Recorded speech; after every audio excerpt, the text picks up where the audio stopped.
Assalamualaikum warahmatullahi wabarakatuh. Halo teman-teman, jumpa lagi dalam acara Jelajah CSR. Saat ini saya berada di Mandalika, lebih tepatnya di Desa Kuta Mandalika. Ngapain saya teman-teman di sini? Saya ingin bertemu dengan ibu-ibu pelaku UMKM.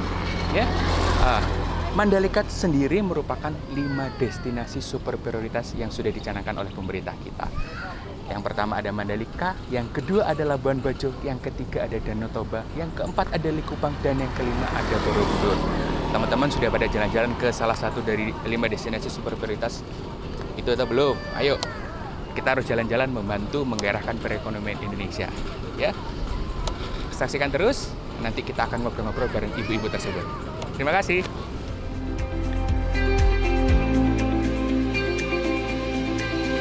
Halo teman-teman. Saat ini saya lagi bersama Ibu Baik Fatmawati. Nah, tapi biasanya dipanggil Ina Alvan. Nah, kenapa dipanggil Ina Alvan? Di sini di Desa Kuta itu Ina itu panggilan lain dari Ibu. Alvan ini adalah nama putra beliau. Jadi ibunya Alvan gitu ya. Oleh sebab itu dipanggil Ina Alvan. Ina Alvan ini merupakan pelaku UMKM yang berada di Desa Kuta Mandalika, teman-teman. Nah, Ina, terima kasih nih. Terima kasih atas kesempatannya meluangkan waktu ngobrol-ngobrol dengan saya gitu ya. Aktivitas sehari-hari apa, Ina? Aktivitas sehari-hari itu pertama saya sebagai ibu rumah tangga, yang kedua saya memproduksi snack. Snack itu berupa peyek, jaje bawang, stek jaje bawang, jaje tarek, jaje pita, jaje komak, dan itu semua berasal dari rumput laut. Dan kita memproduksi kue basah juga. Oke, luar biasa, banyak sekali ya berarti. Suami nggak komplain itu, Ina? Oh, suami nggak komplain, mendukung. Mendukung. Ina, sekali. kenapa mau berjualan ya di sektor industri olahan atau bergerak di industri UMKM ini? Yang pertama kita ingin membantu perekonomian rumah tangga. Yang kedua passion saya atau kesukaan saya dan bersama ibu-ibu kelompok saya dalam memproduksi snack dan dijual di masyarakat luas. Oke, by the way, nama kelompoknya apa ini, Ina? Nama kelompoknya UM3, disingkat UM3 atau Usaha Mandiri Merendeng Mandalika. Oke, luar biasa, keren sekali teman-teman. Jadi Ina, bisa dijelaskan nih kira-kira dari awal apakah ini usaha ini tuh awalnya ini berdiri karena mendapatkan bantuan pihak lain atau memang dari passionnya Ina Alvan? Ya, yang pertama mungkin dari pemerintah desa bantuannya memang belum ada, tapi pemerintah desa mendukung secara moral. Yang kedua untuk mendapatkan pendampingan saya mendapatkan dari perusahaan. Oh, mendapatkan pelatihan dan pendampingan dari perusahaan ya. Oke, kalau boleh cerita Ina, bantuan pelatihan dan pendampingan dari perusahaan itu apa saja? Kalau untuk pelatihannya secara teknis kita mendapatkan pelatihan seperti motivasi, kewirausahaan, digital marketing, pemasaran, ekonomi kreatif, dan kita juga mendapatkan pelatihan praktik seperti memasak dan membuat steak. Oh, oke, jadi nggak hanya soft skill-nya, tapi juga dibekali oleh hard skill-nya dalam hal ini. Terus kemudian, kalau itu tadi pelatihannya, pendampingannya dalam bentuk apa ini? Pelatihannya dalam bentuk... Maksudnya pendampingan ya? Pendampingan ya. Pendampingannya dalam bentuk kita didampingi menghasilkan produk yang lebih enak, lebih enak rasanya. Terus kita didampingi dalam membuat perizinan seperti PRT, label halal, Badan POM. Oke, jadi perusahaan nggak hanya ngelatih terus ditinggal, tapi juga didampingi ya, didampingi supaya produknya Ina Alvan berkembang dulu. Pastinya produknya packagingnya belum seperti ini ya, masih plastik-plastik seperti ini. Ini yang produk-produk baru yang tadi Ina sampaikan gitu ya, sampaikan kepada saya. Ini produk baru, inovasi-inovasi dari kelompoknya Ina Alvan. Nanti harapannya juga semakin berkembang dari sisi kemasan dan lain sebagainya. Oke, kemudian Ina, kalau boleh sharing tantangan. Pastinya kan kalau nama usaha kan ada tantangan-tantangan dalam berusaha. Tantangan apa nih yang paling dirasakan oleh Ina Alvan? Kalau tantangan kami di kelompok yaitu masyarakat masih meremehkan atau merendahkan. Terus yang kedua itu memasarkan produk yang lebih luas. Itu tantangan terbesar kami. Ya, kalau boleh sedikit cerita, diremehin dalam hal apa nih? Ya, diremehkan dalam hal itu kelompok di kelompok enggak usah pesan jajan di kelompok UM3, itu jajannya enggak enak kayak gitu, tapi kita tetap semangat walaupun seperti itu. Enggak peduli ya? Enggak peduli, jalan terus. Luar biasa sekali. Ina, kira-kira menurut Ina nih, bantuan apa, ya, kalau ada perusahaan atau pemerintah yang paling penting untuk UMKM, khususnya kelompoknya Ina dan kelompok lain di Desa Kuta Mandalika? Yang paling penting yaitu agar pelatihan baik teknis maupun non teknis. Terus yang kedua itu pendampingan dalam bentuk pemasaran, kemasan, keuangan dan perizinan. Itu yang kami butuhkan. Oke, Ina, harapannya apa nih dalam usahanya Ina dan kelompok di Desa Kuta Mandalika ini? Harapan saya yaitu kami akan semakin maju, berkembang luas di masyarakat.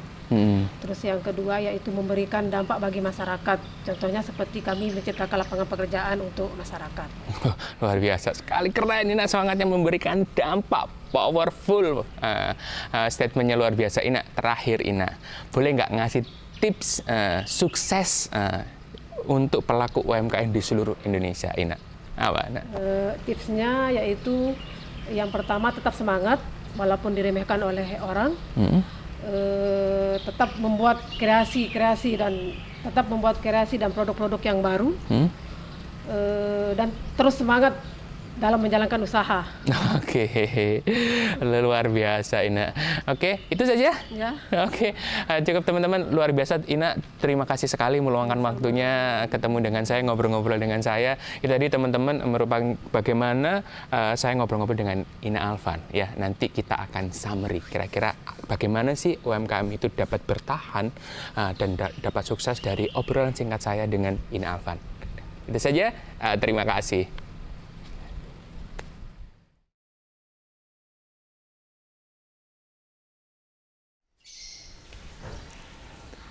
Oke, jadi setelah saya tadi ngobrol-ngobrol dengan Ina Alvan yang merupakan pelaku UMKM di Mandalika, jadi kita dapat menarik kesimpulan. Ya, kira-kira kalau kita melakukan pendampingan di bidang UMK, usaha mikro dan kecil, apa sih kunci suksesnya? Jadi yang pertama, jangan lupa kita harus melakukan pemetaan sosial. Ya, pemetaan sosial itu fungsinya apa sih? Itu untuk mengetahui ya konteks masyarakat setempat, budayanya, kebiasaan kesehariannya dan lain sebagainya, aspek lainnya. Ya, kemudian kita mengetahui core competence-nya. Ya, core competence itu agar kita apabila mendampingi, memberikan pelatihan bisa langsung tepat sasaran. Ya, kemudian yang kedua, ya, kita harus merencanakan exit strategi atau pivot plan-nya. Karena ini penting, biasanya exit strategi dilakukan di akhir, tapi exit strategi harus dilakukan di awal. Kemudian yang ketiga, bangun mimpi bersama. Ya, bangun mimpi bersama ini penting sekali. Biasanya kita melakukan pendampingan, kerja-kerja pemberdayaan masyarakat selalu memaksakan mimpi kita sebagai pendamping. Ya, tapi di sini kita harus ya membangun mimpi bersama, terutama membangun mimpi masyarakat agar sukses di usahanya. Ya, kemudian yang keempat yaitu berikan motivasi. Ya, berikan motivasi dan bangun mindset positifnya. Ini penting sekali, motivasi agar mereka terus berusaha, mindset positif dengan kewirausahaan itu harus dapat menghasilkan apa saja. Itu penting sekali. Ya. Kemudian yang kelima, berikan pelatihan teknis dan non-teknisnya. Pelatihan teknis dan non-teknisnya mana dulu? Itu tergantung kita melihat nanti pemetaan sosialnya. Pelatihan teknis dulu atau non-teknis dulu. Ya. Itu terserah kondisi masing-masing lokasi, kondisi masing-masing UMKM yang akan didampingi. Ya Bapak Ibu, pelatihan teknis itu dalam hal apa sih? Gitu ya. Yang pertama mungkin dapat dilihat kemampuan teknis apa yang perlu ditingkatkan. Misalnya dalam hal memasak nih, ya, atau mengolah makanannya supaya naik kelas, gitu ya. Kalau pelatihan non teknis dalam hal apa? Minimal mereka harus tahu apa? Akuntansi keuangan, kemudian fungsi manajemen lainnya, atau dalam hal ini yang paling penting di era saat ini adalah marketing, khususnya terkait dengan digital marketing. Itu penting sekali, ya. Kemudian yang keenam, berikan pendampingan. Pendampingan dalam hal apa? Ya, minimal yaitu mendampingi dalam mengurus perizinan, dalam meningkatkan packaging produknya. Perizinan apa saja sih?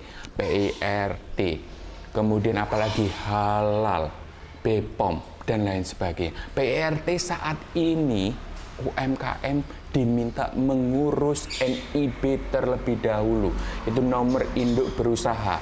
Kemudian nanti bisa masuk di OSS, Online Single Submission, harus diurus. Karena perizinan ini penting sekali apabila UMKM ingin memasarkan produknya secara luas, ya, diterima oleh market yang lebih luas, ya, dapat berjualan ke supermarket, ya, itu penting sekali perizinan ini harus dibuat.